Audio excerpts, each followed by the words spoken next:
오늘은 제3장 무리화학에 대해서 알아보도록 하겠습니다. 지구상의 생명은 물에서 시작되었으며 생명체가 육지로 이동하기 전에 물에서 30억 년의 긴 시간 동안 진화 과정을 거쳐야 했습니다. 이러한 이유로 외계 행성에 생명체가 있는지를 알아보고자 할 때는 그 행성에 물이 있는지를 제일 먼저 조사하게 되는 것입니다. 그만큼 생명체의 발생과 생존에는 물이 꼭 필요한 요소가 됩니다. 이 장에서는 생명체 유지를 가능하게 하는 물 분자의 특성에 대해서 이제 배우게 될 것이고, 먼저 그 물의 특성인 이제 수소결합과 또 네 가지의 창발적 특성, 그리고 산성과 염기성 조건의 영향에 대해서 알아보도록 하겠습니다. 각 성분들이 분리되어 있을 때는 없던 것이 합쳐지면 나타나게 되는 특징을 창발적 특성이라고 설명을 했었습니다. 그리고 하나의 원자가 전기음성도가 다른 원자와 공유결합을 하게 되면 전자를 동일하게 공유하지 않게 되어 극성을 나타나게 되는데, 이러한 공유결합을 극성 공유결합이라고 한다고 했습니다. 이러한 극성 공유결합의 대표적인 물질이 물 분자가 되겠고, 따라서 물 분자는 극을 갖고 있는 분자니까 극성 분자라고 지금 설명을 하고 있습니다. 그리고 이 극이 물 분자의 경우는 한 분자 안에 포지티브 차지와 네거티브 차지, 양전하와 음전하의 특성을 다 갖고 있기 때문에 이러한 특성을 갖고 있는 분자를 다이폴, 여기서 이제 폴이 두 개다라는 의미죠. 그래서 두 극성을 다 갖고 있는 이러한 분자를 이제 쌍극자라고 이제 부르고 있습니다. 그림 3-2를 보면은 물 분자 간의 수소 결합에 대해서 잘 설명을 하고 있습니다. 물 분자는 여러분이 알고 있다시피 산소 원자 하나와 수소 원자 두 개가 결합되어 있는데, 이때 산소 원자의 전기음성도가 더 크기 때문에 수소 원자와의 단일 공유 결합을 이루고 있을 때 두 개의 수소 원자와 결합이 됐으니까 두 개의 단일 결합을 하고 있죠. 이때 전기쌍이 산소 쪽으로 치우쳐서 더 많이 존재하기 때문에 이 산소 쪽은 네거티브 차지를 갖게 됩니다. 정확하게는 파샬 차지죠. 파샬 네거티브 차지를 띠게 되고, 반대로 수소 이온은 전자를 이제 좀 일부분 이제 뺏기는 상태가 되기 때문에 파샬 포지티브 차지를 갖게 됩니다. 그리고 산소 원자가 두 개의 수소 원자와 각각 단일 공유 결합을 하고 있기 때문에 수소 원자는 각각 각각의 파샬 포지티브 이온을 띠게 되었고, 산소 원자도 어떻습니까? 그에 대응하여 지금 이 그림에서 보면은 오른쪽에 있는 수소 원자의 반대쪽에 파샬 포지티브 차지를 띠는 그런 부분이 존재하겠죠. 반대로 왼쪽 수소 이온이 갖고 있는 파샬 포지티브 이온에 대응하여 역시 그 반대쪽에 이쪽에 파샬 네거티브 차지를 띠게 됩니다. 그러니까 부분적인 음전하를 띠게 되는데, 그래서 산소 원자는 두 개의 부분적 음전하를 띠는 그런 부위가 이제 존재를 하게 되는 겁니다. 그리고 이러한 물 분자들은 인접한 물 분자들의 이제 반대 전하 부위를 서로 잡아당기게 됩니다. 그래서 이 그림에서 보면은 파샬 네거티브 차지를 띠고 있는 산소죠. 산소 이온의 이 파샬 네거티브 차지를 띠고 있는 부분이 다른 수소 이온, 그러니까 다른 물 분자의 수소 이온을 잡아당기게 돼서 수소결합을 형성하게 된다 하는 것이 그림으로 이제 설명되고 있습니다. 그리고 각 분자는 지금 극이 4개가 있는 거죠. 그러니까 다수의 다른 물 분자와 수소 결합을 할 수가 있게 됩니다. 그리고 이들의 수소 결합의 상태는 이게 계속적으로 유지되는 것은 아니고 순식간에 이제 다른 물 분자와 수소 결합이 대체될 수 있다 하는 것을 이 슬라이드에서 이제 설명을 하고 있습니다. 다시 이제 내용 설명으로 들어가면은 물 분자는 대략 V자 모양의 전기음성도 차이에 의해 산소와 수소가 다른 걸 갖게 된다라고 설명이 되어 있죠. 지금 그림 3-2에서 살펴봤듯이 두 개의 수소 이온이 이런 V자 모양의 형태로 이제 결합되어 있기 때문에 이 모양과 전기음성도 차이에 의해서 각각 보면 어떻습니까? 대략 4개의 파샬 차지를 갖게 됩니다. 두 개의 부분적 음전화 2개, 부분적 양전화 2개가 물 분자가 이제 갖게 됩니다. 그래서 이러한 특성이 이제 물 분자들이 서로 수소 결합을 할 수 있게 한다. 이렇게 설명이 되어 있고, 액체 상태에서의 물은 아주 짧은 시간 동안 대략 10조분의 몇 초, 그러니까 정말 짧은 시간이죠. 이 시간 동안 수소 결합을 하고 있지만 순식간에 인접한 다른 물 분자와 다시 또 수소 결합을 하게 됩니다. 수소 결합은 기본적으로 약한 결합이기 때문에 끊임없이 결합을 형성했다가 분리됐다가를 반복한다고 그랬습니다. 이때 주변에 있는 다른 물 분자와 또 수소 결합을 할 수가 있게 되고, 이러한 특징 때문에 특정한 순간에는 어느 특정 시점에서는 대부분의 물 분자들이 인접한 물 분자들과 서로 수소 결합으로 연결되어 있게 됩니다. 이러한 이유에 의해서 수소 결합이 액체 상태의 물 분자 전체를 붙들고 있는 것이 된다. 즉 수소 결합에 의해서 액체 상태의 모든 물 분자가 서로 연결되어 있는 상태가 된다.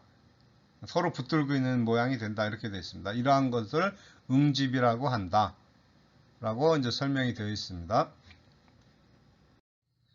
이번에는 물의 4가지 특성에 대해서 알아보도록 하겠습니다. 생명체를 지탱하는 환경을 만들어주는 물의 4가지 성질로 응집현상, 온도 조절 능력, 얼면서 팽창하는 성질, 용매로서의 성질, 이렇게 4가지가 제시되어 있는데, 이러한 4가지 성질은 모두 앞에서 설명한 물 분자의 구조, 쌍극자 구조에 의한 수소 결합에 의해서 이러한 특징들이 만들어진다고 볼 수 있습니다. 제일 먼저 설명되어 있는 것이 이제 물 분자의 응집인데, 응집은 앞에서도 설명을 했죠. 액체 상태의 물 전체가 어떤 특정한 시점에서 액체 상태의 모든 물 전체가 수소 결합에 의해 서로 연결되어 있는 상태를 응집이라고 한다. 라고 했었습니다. 바로 이 응집 현상에 의해서 나무 기둥의 물 소송관 안에서 물 기둥이 형성할 수 있게 한다. 하는 것이 이제 설명되어 있습니다. 그림 3-3을 보면 식물에서 물이 어떻게 수송되는가 하는 것을 보여주고 있는데, 여러분도 모두 알다시피 물은 뿌리에서 흡수가 되죠. 그리고 줄기를 따라서 올라가다가 결국 어떻습니까? 입에 도달하게 되면 입을 통해서 탄수화물, 그러니까 즉 광합성 작용에 이용되거나 또는 증발되어서 대기 중으로 나가게 됩니다. 그리고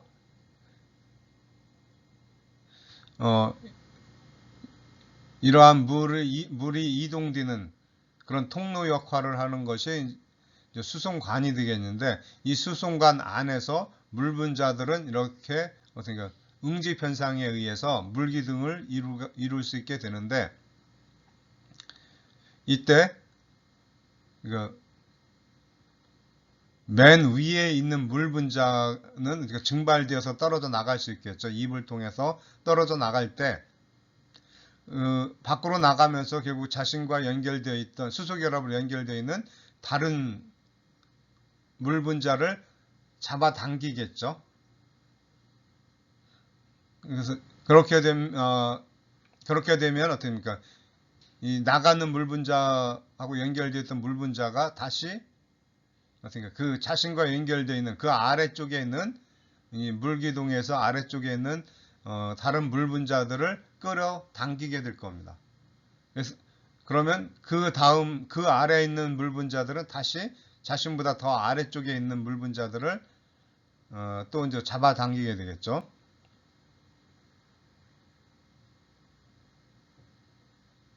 그래서 이러한 힘은 결국 어떻게 뿌리 끝까지 전달되어서 물을 어떻게 흡수하고 또 줄기를 따라서 위로 이동하게 하는 힘으로 작용한다라고 생각할 수 있을 겁니다.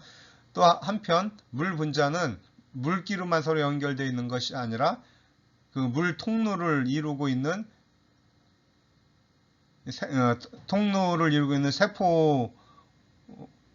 세포들과 또 어떻게 수소결합을 하고 있습니다.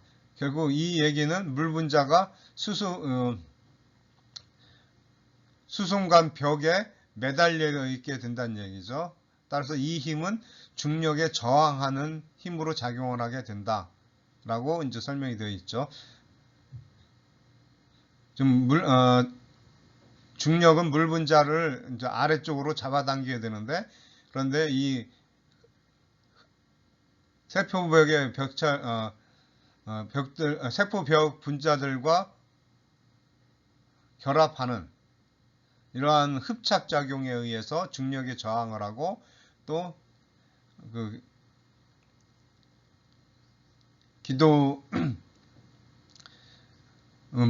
증발되면서 물 분자가 밖으로 나갈 때 응지되어 있는 물 분자를 잡아당기는 힘에 의해서 물이 이제 이동이 가능하게 된다라고 이제 생각할 수 있게 되는데, 바로 이제 응집과 흡착의 성질로 나무는 물을 100m 이상 위쪽으로 끌어올려서 수송을 할 수 있게 된다라고 지금 나와 있습니다. 그럼 100m 이상 올린다는 건 어떻게 알았느냐? 그것은 바로 100m 이상의 크기를 갖고 있는 나무들이 있기 때문입니다. 그러한 나무들은 미국 캘리포니아주 북쪽에 레드우드 포레스트라는 곳이 있는데, 오레곤주 바로 아래쪽에 있죠. 그리고 태평양과 이제 가까운 이 지역에 있는데, 여기에는 100m가 넘는 나무들이 많이 있다고 알려져 있습니다. 그리고 이 나무가 얼마나 큰가 하는 것은 같이 이 사진에 찍혀 있는 이 남자를 보면 알 수 있죠. 이 남자가 평균적인 미국인이라면 아마 180 정도 될 겁니다. 그런데 이 남자 1.8m라고 1.8m 키의 남자 비교를 하면은 이 나무가 얼마나 거대한가를 알 수 있을 겁니다. 그리고 여러분들도 나중에 이제 미국 여행을 언젠가는 가게 될 텐데, 이때 한 번 정도 가볼 만한 그러한 주립공원이라고 이제 말할 수 있을 겁니다. 다음 이제 표면 장력에 대해서 이제 알아보도록 하겠습니다. 표면 장력은 이 왼쪽 아래에 있는 그림처럼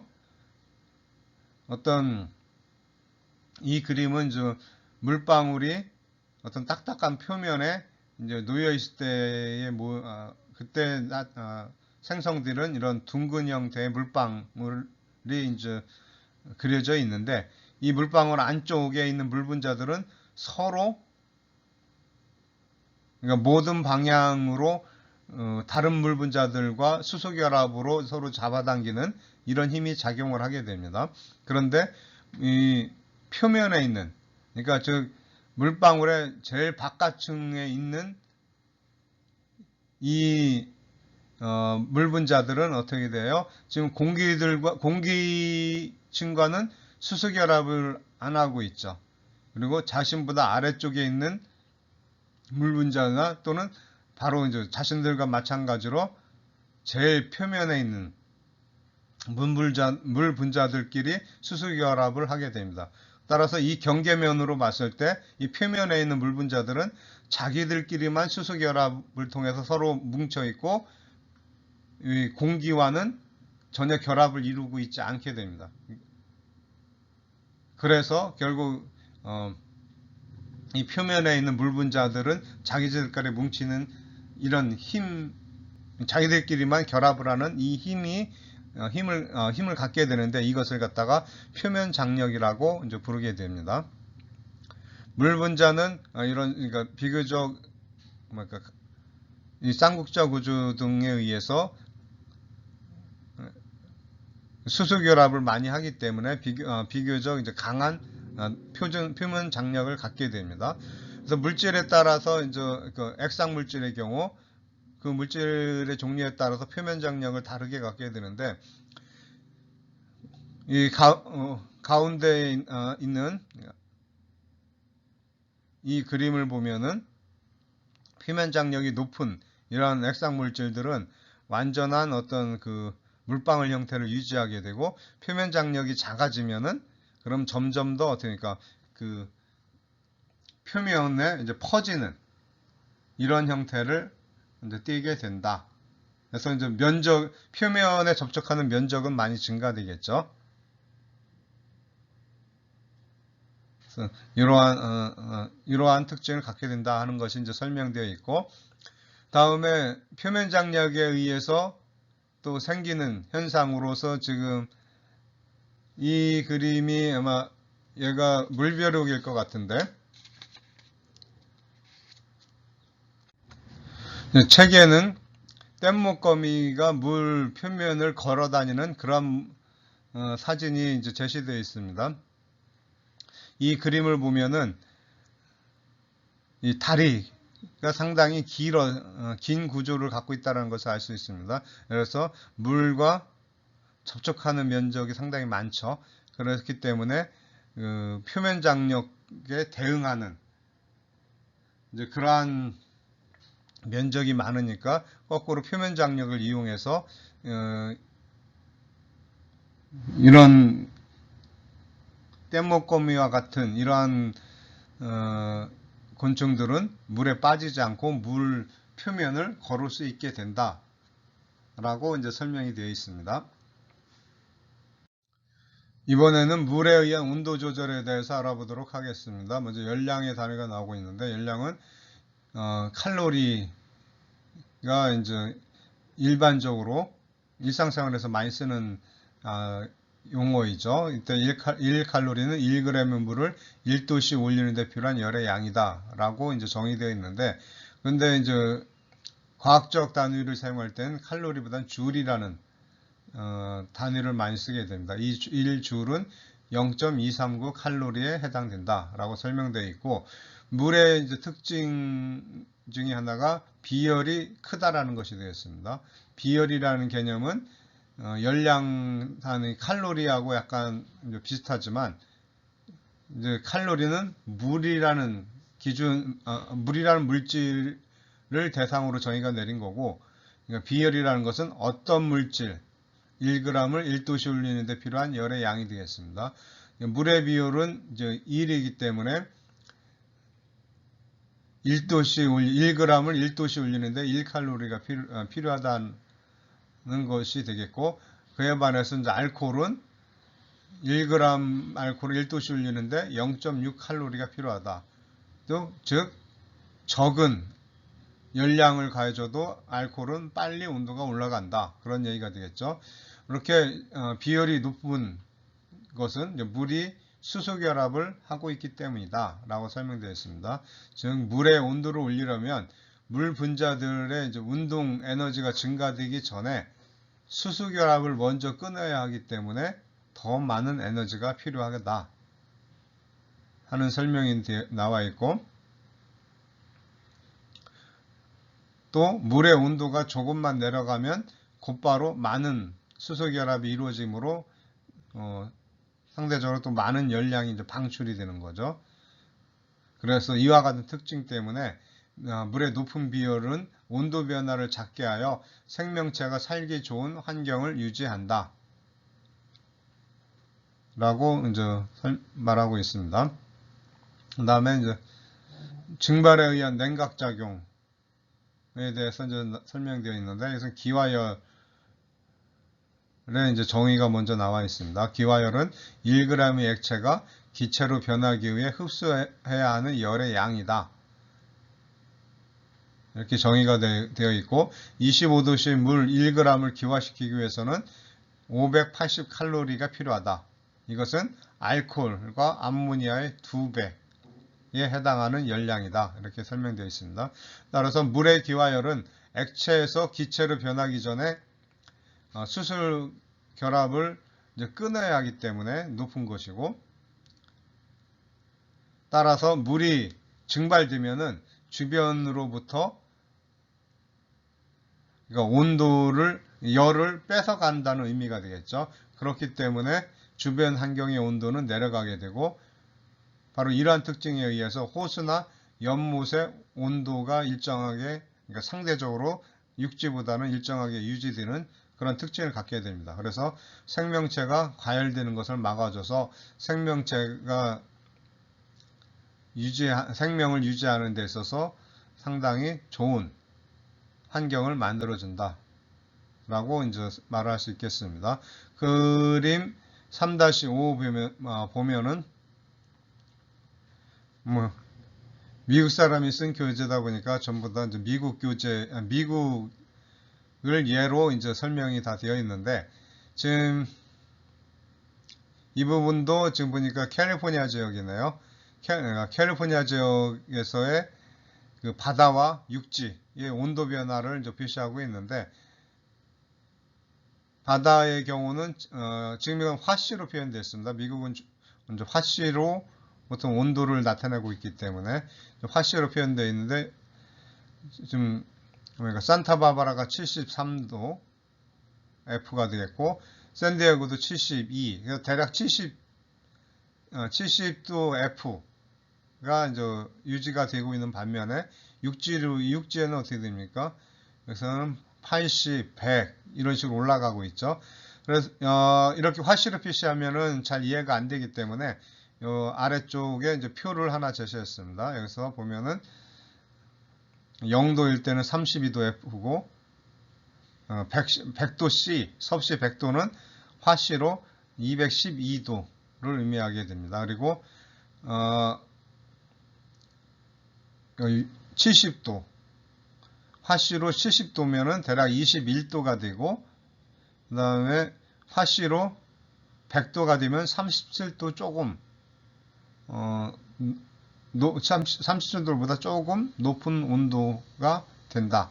이렇게 이제 이해를 하면 되겠습니다. 따라서 이 온도를 보니까 여름이죠. 이 지역에서 바닷가는 대략 21도 정도를 21도에서 22, 3도 정도를 유지하고 있는 반면에, 육지는 30, 84니까 이건 모르겠지만 30도는 넘겠죠. 어쨌든 30도 이상에서 106도니까 거의 40도. 30도에서 40도에 해당하는 이런 온도를 갖게 된다. 그래서 즉 온도가 굉장히 높게 육지는 유지되는 반면에 바다는 상당히 낮은 온도를 계속 유지하게 돼서 생명체가 살아가는데 상당히 좋은 환경이 형성이 된다. 이렇게 이제 설명을 하고 있습니다. 이번에는 고체인 얼음이 액체인 물에 뜨는 현상에 대해서 알아보도록 하겠습니다. 물의 또 하나의 중요한 특징은 이제 물은 수소결합 때문에 고체화될 때 오히려 더 부피가 커진다는 것이 되겠습니다. 이러한 특징 때문에 고체 상태의 얼음은 밀도가 더 작아져서, 그러니까 부피가 커지니까 밀도는 작아지겠죠. 그래서 액체 상태의 물 위에 뜨게 된다 하는 것이 이제 중요한 특징인데, 물의 경우 4도씨 이상일 경우 이상에서는 다른 액체와 마찬가지로 온도가 올라가면 팽창되고 내려가면 수축하는 그런 특징을 갖게 됩니다.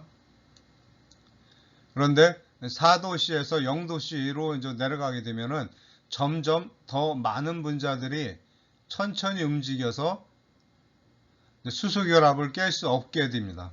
그래서 얼음이 그러니까 고체가 되는데, 이렇게 해서 이제 0도씨가 되면은 각 물의 분자는 인접한 4개의 물 분자와 수소결합을 하여 결정 상태를 이루게 된다.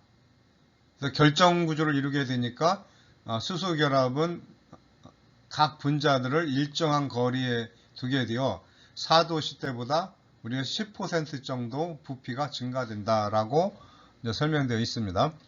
자, 이거에 대한 그림이 그림 3-6에 나와 있죠. 여기에 보면은 물 분자들이 서로 어떻습니까? 수소결합으로 연결되어서 이제 격자 구조를 이루고 있는데, 이때 한 개의 물 분자들이 수소결합으로 격자 구조를 이루고 있는 거죠. 근데 이때 물 분자가 4개의 파샬 차지를 갖고 있죠. 2개의 파샬 네가티브, 2개의 파샬 포지티브 차지를 갖고 있으니까 결국 어떻습니까? 4개의 수소결합을 할 수 있게 됩니다. 그래서 한 개의 물 분자는 다른 4개, 주변에 있는 하나, 둘, 셋, 그리고 여기서는 이쪽 뒤쪽에 있는 그림 좀 흐리게 그려져 있죠. 이렇게 4개의 물 분자와 수소결합을 하게 됩니다. 그리고 이 수소결합이 액체의 경우는 지속적으로 끊어졌다 붙었다 하는 그런 특징을 보이지만, 고체에서는 끊어지지 않고 이 수소결합 구조가 유지가 됩니다. 그렇기 때문에 이 일정한 각 물 분자는 정확하게 수소결합을 하고 있으니까 간격이 일정한 이러한 구조를 이루게 됩니다. 이런 격자 구조를 이루고 있는데, 이때 만약에 이제 온도가 올라가게 돼서 0도씨보다 높아지게 되면은, 그러면 이렇게 이제 수소결합이 이제 끊어지기 시작했죠. 이렇게 수소결합이 끊어지면서 물 분자들이 좀 더 자유롭게 이동을 할 수 있게 됩니다. 그래서 결과적으로 오른쪽에 있는 그런 물 분자, 액체 상태의 물 분자들을 보면 어떻습니까? 고체 상태에서는 일정한 거리를 유지해야 됐던 반면에 액체 상태에서는 어떻습니까? 이 안쪽으로 이 수소결합이 끊어지면서 물 분자가 이 격자 구조 안쪽으로 미끄러져 들어갈 수 있게 됩니다. 그래서 더 물 분자들이 더 가깝게 위치할 수 있고, 이러한 결과는 같은 공간에 더 많은 물 분자들이 액체 상태에서는 같은 공간에 더 많은 물 분자들이 존재할 수 있게 해줍니다. 그래서 결과적으로 액체 상태의 물이 더 많은 물 분자들을 갖게 되니까 밀도가 더 커지게 되는 거죠. 고체인 얼음보다 액체가 밀도가 더 커지게 된다. 그런 설명이 지금 되어 있습니다. 그래서 이와 같이 이제 4도씨가 된 이후에는, 4도씨부터는 이제, 그러니까 4도씨 될 때까지는 물에서 상층에 있는 물과 하층에 있는 물이 계속적으로 이제 순환이 가능하게 됩니다. 그런데 왜냐하면은 4도씨, 그러니까 좀 더 높은 온도에서 4도씨가 될 때까지는 그러니까 온도가 낮을수록 더 커지겠죠. 그렇기 때문에 이 위에 있는, 그러니까 상대적으로 그 위쪽이 더 춥죠. 위쪽이 더 춥기 때문에 위에가 먼저 차가워지게 되는데, 4도씨 될 때까지는 이 위에 차가워진 물이 아래로 내려오고, 밀도가 더 커지니까 내려오고, 그 다음에 이 아래쪽에 있는 물은 온도가 높으니까 밀도가 더 커지게 돼서 4도씨 될 때까지는, 그래서 물이 위로 올라가게 됩니다. 이런 식으로 아래에 있는 물과 위에 있는 물이 서로 이제 지속적으로 이제 순환이 일어나게 되는데, 그런데 4도씨가 된 이후로 그보다 더 온도가 내려갈 경우는 어떻게 되느냐? 그러면 이 밀도가, 그러니까 4도씨 이하에서는 밀도가 더 작아진다고 이제 지금 설명이 되어 있죠.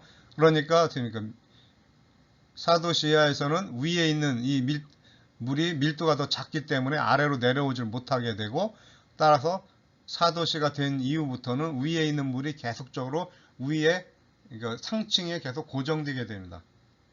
그래서 결국 이제 위치 이동이 안 되니까 위에 있는 물의 온도만 이제 지속적으로 떨어지게 되겠죠. 그래서 0도씨까지 내려가는 동안 계속적으로 자리바꿈하지 않고 상층에 있는 물이 계속 위에 존재하기 때문에 얼음이 어떻게 물의 표면부터 얼게 되고, 일단 이렇게 얼음이 얼게 되면 이 얼음은 단열재로 작용이 됩니다. 그래서 알래스카에 사는 원주민들은 이글루, 얼음으로 집을 짓고 살 수 있는 거죠. 그래서 단열재로 작용하기 때문에 이 물 아래는 환경이 이제 일정하게, 그러니까 상대적으로 일정하게 유지가 될 수 있고, 이렇기 때문에 생명체를 계속적으로 이 물 아래에서는 생존할 수 있게 해준다 하는 설명이 지금 나와 있습니다. 이번에는 지구온난화와 북극 얼음의 관련성에 대해서 간단히 이제 살펴보도록 하겠습니다. 그림 3-7에 보면은 이제 기후변화가 북극권에 어떻게 영향을 미치는가 하는 것에 대해서 이제 설명을 하고 있는데, 인류가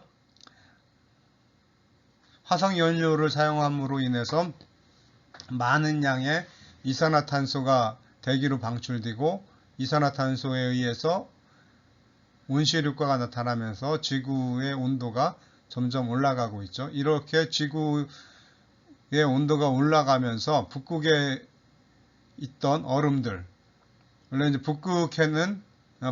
남극은 대륙이 있지만 북극은 바다가 있죠. 그래서 이 북극해는 대부분 얼음으로 덮여 있습니다.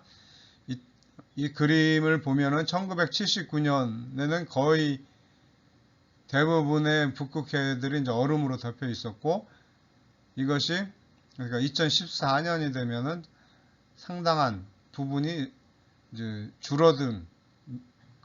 상당한 부분이 줄어드는 것을 알 수가 있습니다. 이렇게 북극에 있는 얼음이 줄어들게 되면은 그 북극의 환경에서 잘 적응해서 살고 있는 동물들한테는 상당히 큰 위협을 주게 됩니다.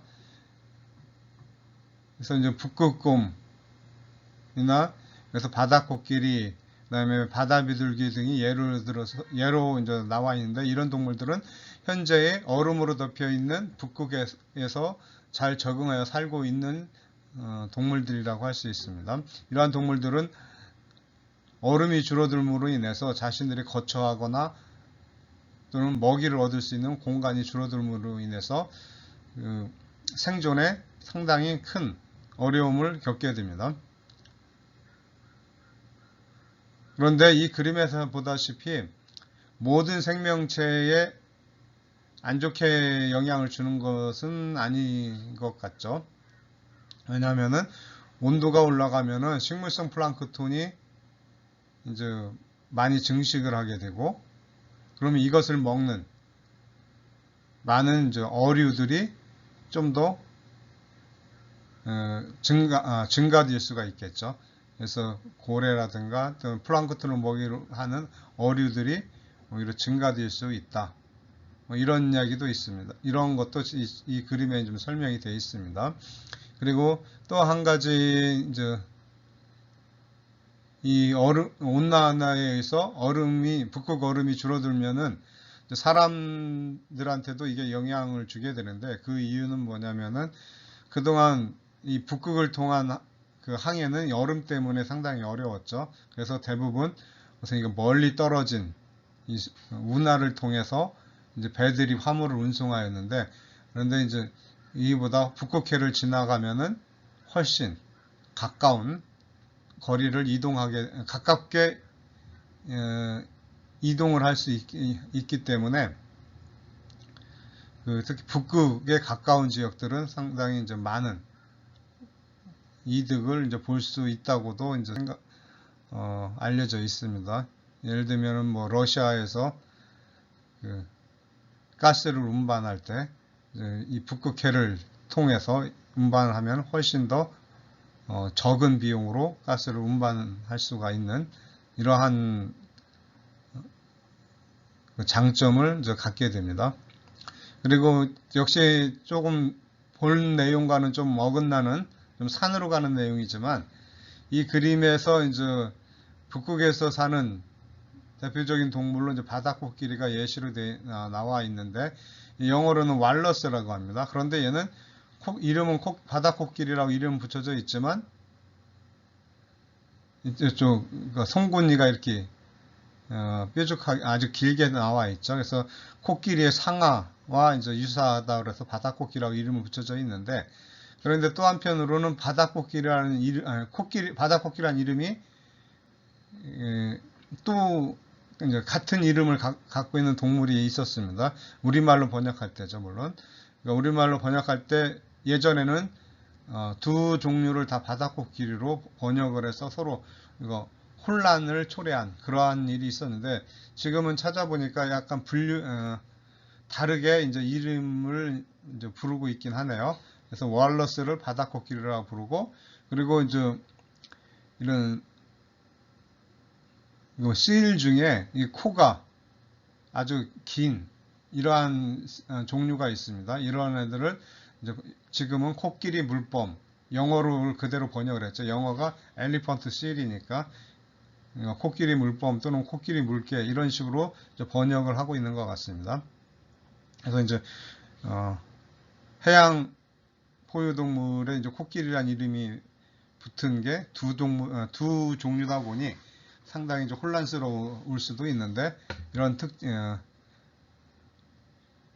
이제 왈러스는 긴 송곳니를 갖는 애, 코가 긴 애는 엘리펀트 실, 우리말로는 각각 바다코끼리, 코끼리 물범 이런 식으로 번역된다고 이제 이해를 하면 되겠습니다. 이번에는 물이 갖고 있는 용매로서의 특성에 대해서 알아보도록 하겠습니다. 용액이라고 하면은 2개 이상의 물질이 완전히 균질한 상태로 섞여 있는 것을 의미합니다. 이때 녹이는 물질을 용매, 솔벤트라고 하고, 녹는 물질을 용질, 솔루트라고 합니다. 그리고 용매가 물일 경우는 이제 어쿠아스 솔루션, 수용액이라고 이제 부르게 됩니다. 물은 이제 이온성 물질뿐만 아니라 극성을 가지는 물질도 수소결합이 이제 가능한데, 그렇기 때문에 이런 이온 또는 극성을 가지는 물질들을 녹일 수가 있게 됩니다. 그림 3-8을 보면은 이온성 물질을 녹이는 과정에 대해서 이제 설명하고 있는데, 여기서 용질은 NaCl이 되겠습니다. 그래서 소디움 이온은 양의 전하를 띠고 있고, 양의 전하는 이제 물 분자들이 위에 둘러싸여서 떨어져 나온다는 것이 결국 물에 녹는다라는 거죠. 이 과정은 물 분자의 파셜 네거티브 특성을 갖고 있는 물 분자에서 이게 산소 이온 부분의 파셜 네거티브 부분이 이 소디움 이온을 둘러싸서 결국 떼어내게 되고, 그 다음에 전하를 띠고 있는 클로라이드 이온의 경우는 물 분자들 중에서 파셜 파셜 포지티브 차지를 띠고 있는 수소 이온 부분이죠. 그러니까 물 분자의 수소 이온 부분이 이런 클로라이드를 뺑 둘러싸서 녹여내는 이제 그러한 방식으로 이런 이온들을 갖다가 녹이게 됩니다. 그리고 이렇게 뺑 둘러싸는 물 분자 층을 갖다가 어떤 물에 녹는 물질, 용질을 뺑 둘러싸는 물 분자의 층을 이제 수화 껍질이라고 한다라고 지금 설명이 되어 있죠. 그러니까 수화 껍질을 형성을 하면은 이 과정 자체가 이제 녹이는 거다라고 이해를 하면 되겠습니다. 그리고 이온뿐만 아니라 극성 물질도 이제 수소 결합이 가능하겠지만 또 이런 작은 물질뿐만 아니라 아주 큰 물질인 단백질도 그 분자 표면에 이온 또는 극성이 있으면 물에 녹을 수 있게 된다. 그림 3-9에 보면은 이렇게 수용성 단백질의 예로서 라이소자임이 이제 제시가 되고 있는데, 라이소자임은 효소로서 눈물이나 침 속에 있으면서 세균을 세균을 제거하는 항세균 기능을 수행하는 단백질이 됩니다. 이 라이소자임은 이제 단백질이니까 여러 개의 아미노산으로 이제 이루어져 있는데, 각각의 아미노산들은 어떤 차지를 갖고 있을 수도 있고, 또 여러 개의 원자가 공유결합으로 되어 있으니까 파샬 차지를 갖고 있는 부분도 있게 됩니다. 자, 그럼 이 그림에서 보면 이 단백질에 파샬 차지를 갖고 있는 부분이 예시로 되어 있는데, 파샬 포지티브를 갖고 있는 이 원자에는 물 분자의 파샬 네거티브 차지를 갖고 있는 산소 원자와 수소 결합을 하고, 또 파샬 네거티브 차지를 갖고 있는 원자는, 그러니까 라이소자임에 있는 원자에게는 물 분자의 파샬 포지티브 전하를 갖고 있는 수소 이온과 수소 결합을 하게 되어서 전체적으로 됩니까? 물 분자들이 이 라이소자임을 완전히 둘러쌀 수 있게 됩니다. 이렇게 해서 수화가 일어나게 되면은 이것이 곧 녹이는 것이 되고,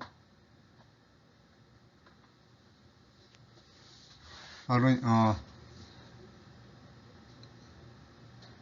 이것이 이제 그러니까 용액으로 이제 끓여들인 것이라고 말을 할 수 있겠습니다. 그래서 이 단백질은 이런 결국 물에 수화되어서 이제 수용성 단백질이라고 말을 할 수 있게 됩니다.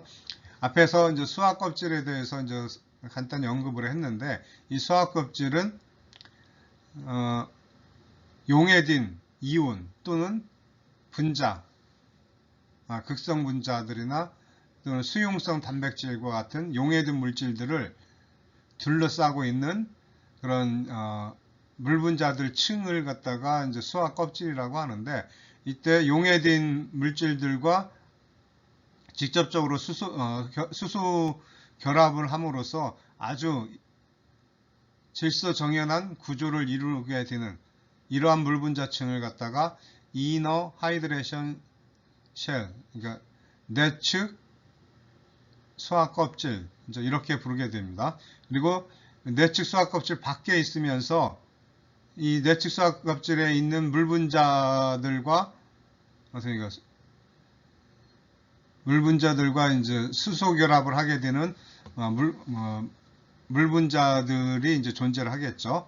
이 내측 수화 껍질 바로 바깥에 있는 이런 물 분자들은 안쪽에 있는 물 분자들이 질서정연한 구조를 갖고 있기 때문에 바로 바깥쪽에 있는 이 물 분자들도 어느 정도 질서적인 구조를 갖게 됩니다. 이러한 층을, 그러니까 부분적으로 정돈되어 있는 이 물 분자층을 아우터 하이드레이션 쉘, 즉 외측 수화 껍질이라고 부르게 되고, 이 외측 수화 껍질 바깥에는 이제 이러한 용에 묻은 물질이나 수학질과는 상관없이 그러니까 아주 자유롭게 분포하는 이런 물 분자층이 있습니다. 이런 것을 이제 버크워터 층이라고 이제 얘기를 할 수 있습니다. 이번에는 친수성과 소수성 물질에 대해서 알아보도록 하겠습니다. 친수성 물질이라고 하는 것은 물 분자와 잘 결합한다. 즉 물 분자와 수소 결합을 잘 이룰 수 있는 물질을 의미하게 되는데 이러한 물질에는 이온이 있겠고 그 다음에 극성 물질 또 하나는 어떻습니까? 거대 분자일지라도 많은 부분에서 파셜 포지티브 또는 파셜 네거티브한 그러한 원자들이 분포되어 있을 때 이러한 물질들은 이제 친수성이라고 말할 수 있겠습니다. 반면에 극성이 없는 비극성 물질인 경우 물 분자를 배척을 하고 자기들끼리 결합을 하려고 하는 그런 성질을 갖게 되는데 이러한 성질을 소수성이라고 합니다. 이 소수성 물질의 이제 한 예로 식물성 기름을 들 수 있는데 이러한 기름은 탄소와 수소로 주로 이루어져 있고 탄소와 수소는 전기운송도가 비슷하기 때문에 이 전자쌍이 어느 쪽에 치우치지 않고 거의 동일한 정도로 공유를 하게 됩니다.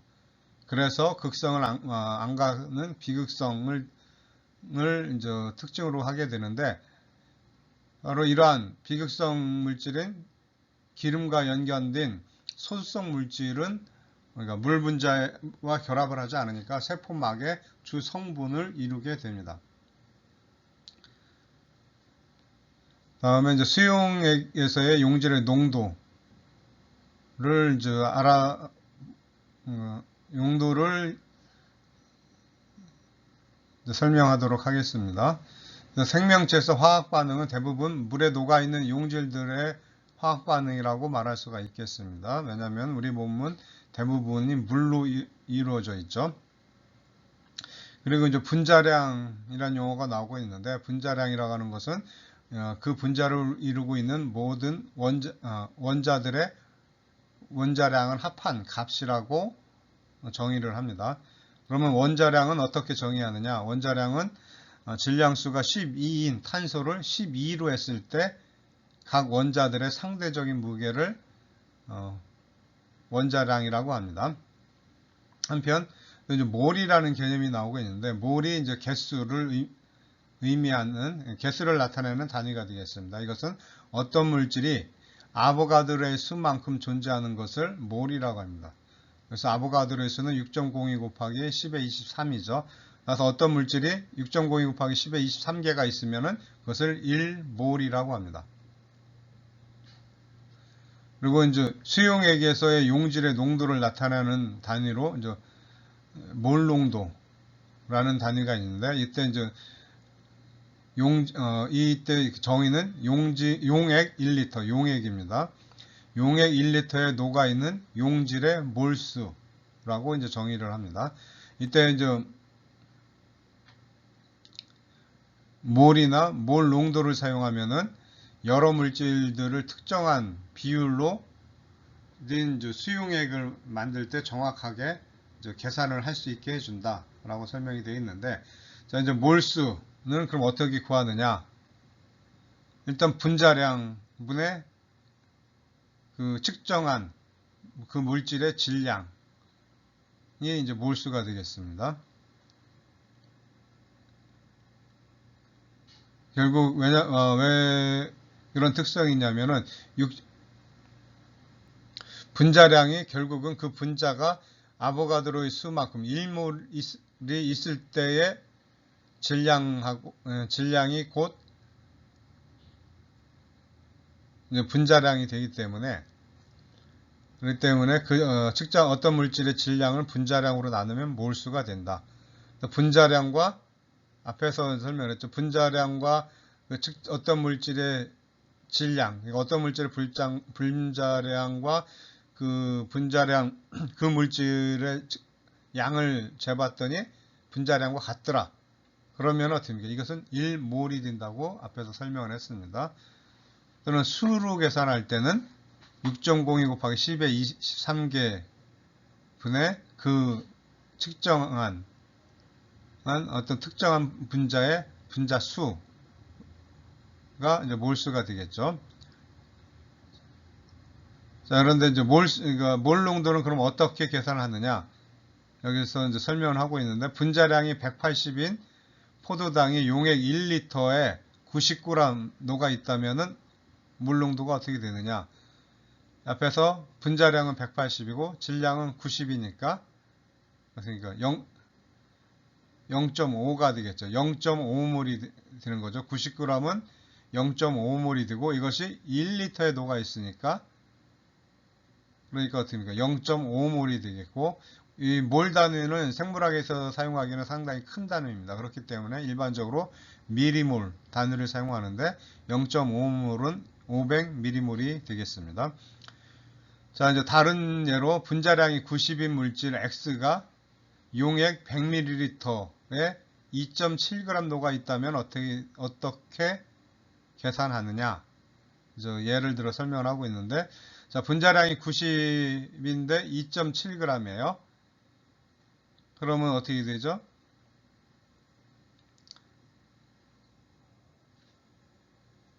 그러면 이제 0.03이 되죠. 그러니까 0.03몰이 0.03몰인데 이게 100ml에 녹아 있어요. 그런데 몰 농도의 기본 개념이 뭐예요? 1리터죠. 용액 1리터에 녹아 있어야 되니까 100ml에 0.03몰 녹아 있다 그러면은 1리터에는 얼마가 녹아 있는 건가요? 0.3몰이 녹아 있겠죠. 그렇기 때문에 이때의 몰 농도는 0.3몰 또는 300ml몰이라고 이제 계산할 수가 있습니다. 이 300ml 오스몰이 300ml몰이 용질의 경우 용질이 우리 몸의 경우 이제 또 삼투물질 농도라는 것이 있는데 이것은 그 물에 녹는 물질이 이온들일 경우 전리가 됩니다. 이때 그 전리된 물질들의 개수, 물질들의 농도가 이제 300ml 오스몰이 되는데 이러한 부분에 대해서, 그러니까 오스몰에 대해서는 이제 나중에 이제 다시 이제 설명하도록 하겠습니다. 여기서는 이제 몰 농도까지만 설명하도록 하겠습니다. 이번에는 산성과 염기성 조건에 대해서 알아보도록 하겠습니다. 수소 결합을 하고 있는 물 분자들 사이에서 종종 가끔씩 한 물 분자의 수소 원자가 다른 물 분자로 옮겨가는 일이 생기는데, 근데 이때 이제 실제로는 이제 전자가 옮겨간다기보다는 이제 수소 이온이 떠나게 되는 것입니다. 이때 이 수소 이온이 수소 이온을 받게 된, 그러니까 실질적으로 이제 전자는 남겨두고 전자가 없는 수소가 옮겨간다는 얘기죠. 그래서 수소 이온이 옮겨간 이 물 분자는 이제 하이드로늄 이온이 되죠. 그래서 H3O가, 그러니까 수소 이온이 하나 더 생겼으니까 H3가 되고, 그 다음에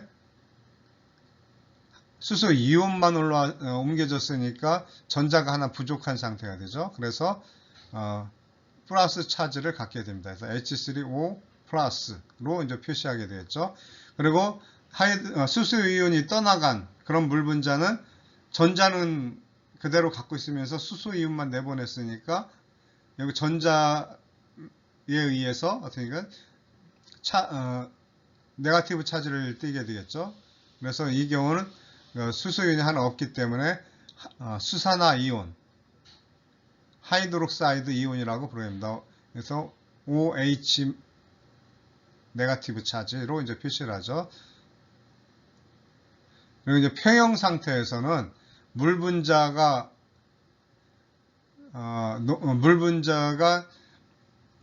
그러니까 유리딘 이온들보다 훨씬 높은 상태로 존재를 하게 됩니다. 이때 이제 25도씨에서는 단지 이제 10-7승물의 물 분자들만 이온으로 이제 존재를 하게 됩니다. 그래서 이것의 이제 마이너스 로그 값, 밑에 보면 pH 척도가 이제 설명이 되어 있죠. 이때 pH, 이건 수소이온의 농도를 표시하는 단위인데, 이때 마이너스 로그 수소이온 농도로 표시를 하고 있습니다. 그래서 10의 7승물에 수소이온이 있게 되는 셈이니까, 실제로는 하이드로늄 이온 형태로 존재하지만 표시는 이렇게 표시를 합니다. 그럼 하이드로젠 이온의 마이너스 로그 값을 취하면은 이제 7이 되겠죠. 그래서 이제 7이 중성이 되겠습니다. 7이 중성이 되고, 이 중성보다 낮으면은 중성보다 이 pH 값이 작게 되면은 이때는 이제 수소이온 농도가 훨씬 더 높다는 의미가 됩니다. 이때는 이제 산성이라고 하고, 그 다음에 하이드로젠 이온이 많을 경우, 하이드로젠이 아니라 수산화이온, 하이드록사이드 이온이 훨씬 더 많이 존재할 경우는 이제 염기성이라고 얘기를 하게 되는데, 이때 이제 산과 염기의 개념을 좀 더 이제 알아보면은, 산이라고 하는 것은 용액의 수소이온 농도를 증가시키는 물질을 의미하게 되고, 예를 들면 염산이 되겠습니다. 염산은 물속에 들어가면 전리가 일어나서 수소이온과 클로라이드 이온으로 나눠지게 되죠. 그래서 수소이온을 물속에서 방출하기 때문에 물속에 있는 수소이온 농도를 증가시켜 주니까 산이 되겠습니다. 자, 염기는 이제 반대로 용액의 수소이온을 낮추는 물질이 되겠는데, 이러한 염기 물질의 대표적인 것으로 이제 앞에서 나왔던 하이드록사이드가 되죠. 하이드록사이드는 이런 식으로 히드로늄 이온과 결합을 해서 물 분자로 전환될 수가 있습니다. 그렇기 때문에 수소이온을 낮추게 되는 셈이죠. 한편 또 암모니아가 여기 제시되어 있는데, 암모니아는 생체 내에서는 암모늄 이온 형태로 더 많이 존재를 하게 됩니다. 그렇기 때문에 생체 안에서는 암모니아는 수소이온과 결합을 해서 암모늄을 만들기 때문에, 결과적으로 암모니아는 수소이온을 제거해주는 역할을 한다고 볼 수 있고, 따라서 염기 물질이라고 얘기할 수 있겠습니다. 자, 여기서 다시 이제 그림 3-12를 보면은, 수용액 안에서 하이드록사이드 이온이 많으면은 염기라고 그랬고, 여기에 해당하는 물질은 이제 암모니아나, 그다음에 이제 표백제 또는 이제 세균을 제거할 때도 많이 쓰죠. 하여튼 이러한, 그러니까 블리치, 이들이 염기성 용액이 되겠고, 이제 혈액은 대체적으로 이제 중성에 가까운, 그러니까 7.4니까 뭐 약알칼리성이라고도 많이 표현을 하지만, 사실상 이제 중성, 7에 아주 가까운 그런 용액이라고 볼 수 있겠습니다. 그리고 이제 소변은 육식성 동물의 소변은 대부분 산성을 띠게 되고, 그리고 식초, 그 다음에 이제 콜라 또는 탄산음료들은 전부 다 산성을 띠게 됩니다. 즉, 그 용액 안에는 하이드로젠, 수소이온이 훨씬 더 많이 존재를 한다. 이제 이렇게 이해를 하면 되겠습니다. 이번에는 완충 용액에 대해서 알아보도록 하겠습니다. 완충 용액은 영어로 버퍼라고 하며, 산이나 염기가 더해지더라도 pH를 상대적으로 일정하게 유지시켜주는 용액을 완충용액이라고 합니다. 대표적인 예로서 탄산, 중탄산염 완충용액을 제시하고 있는데, 이 완충용액은 우리 몸에서 혈액의 주된 완충제로서 작용을 하게 됩니다. 이 완충용액은 영어로는 바이카보네이트 버퍼라고 이제 많이 부르게 되는데, 이는 수용액에서 탄산이 있을 때 이런 바이카보네이트 버퍼를 이루게 됩니다. 왜냐하면은 이 탄산은 약산이기 때문에 아주 자연스럽게 일정한 비율로 바이카보네이트와 수소이온으로 전리되는 이러한 특징을 갖게 됩니다. 그래서 이러한 용액에 산이 들어가게 되면은 수소이온 농도가 증가하게 되고, 이렇게 되면은 바이카보네이트가 증가된 수소이온과 결합을 해서 탄산을 만드는, 즉 왼쪽으로 가는 방향으로 반응이 일어나게 됩니다. 결과적으로 수소이온의 증가를 억제해주는 그런 역할을 하게 되고, 반대로 염기성 물질을 넣게 되면은 수소이온이 감소가 될 테고, 이렇게 되면은 탄산이온이 전리가 되어서 다시 이제 수소이온이 원래 상태로 돌아가게끔, 즉 수소이온 감소를 억제하는 쪽으로 작용을 하게 됩니다. 이러한 반응을 통해서 이 바이카보네이트 버퍼는 산이 들어오거나 염기가 들어오더라도 pH를 일정하게 유지할 수 있게 됩니다. 그리고 바이카보네이트는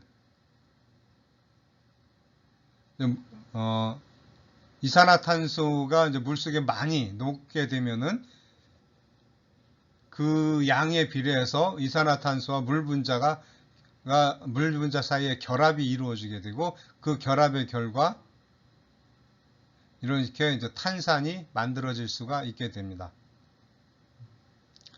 다음 이어서 이제 해양 산성화에 대해서 알아보도록 하겠습니다. 인류가 화석 연료를 많이 사용함으로써 대량의 이산화탄소를 발생시키게 되는데, 이렇게 증가된 이산화탄소는 온실 효과를 유발하는 것뿐만 아니라 바다를 산성화시켜주는 이러한 효과도 만들어냅니다. 그 과정을 그림 3-12를 통해서 이제 설명을 하도록 하겠습니다. 자, 이산화탄소가 많이 발생하게 되면은 바닷물에 녹는 이산화탄소의 양도 많아지겠죠. 그렇게 되면은 어떻습니까? 물 분자와 결합을 해서 탄산도 많이 만들어지게 됩니다. 이렇게 탄산이 많이 만들어지게 되면 탄산이 감소되는 방향, 즉 수소이온과 중탄산이온으로 전리되는 반응이 더 잘 일어나게 되고, 결과적으로 수소이온의 농도가 증가하게 됩니다. 즉 산성화가 일어난다는 얘기죠. 근데 이렇게 산성화가 일어나게 되면은 이 수소이온은 탄산이온과 결합을 해서 중탄산이온을 형성하게 됩니다. 자, 여기서 이제 비슷한 용어 때문에 혼란을 줄 수가 있는데, 탄산은 수소이온 2개를 다 갖고 있는 것을 말하고, 수소이온이 하나가 없어서 네거티브 차지, 일가의 네거티브 차지를 갖고 있는, 그러니까 수소가 하나만 있고 일가의 네거티브 차지를 갖고 있는 이런 이온이 만들어지게 되는데, 이 이온이 바이카보네이트 이온, 중탄산 이온이 되겠고, 이 수소가 하나가 더 없어지면은, 그러니까 수소가 탄산에서 2개가 없어지는 거죠. 그러면은 그 결과 만들어진 이온이, 그러니까 탄산에서 수소가 2개 없어진 이온은 이제 탄산 이온이라고 하고, 이 경우는 어떻습니까? 수소가 2개 없어졌으니까 이가의 네거티브 차지를 갖게 됩니다. 그래서 탄산, 중탄산이온, 탄산이온. 자, 이 관계를 이제 잘 이해하고 있기를 바라겠습니다.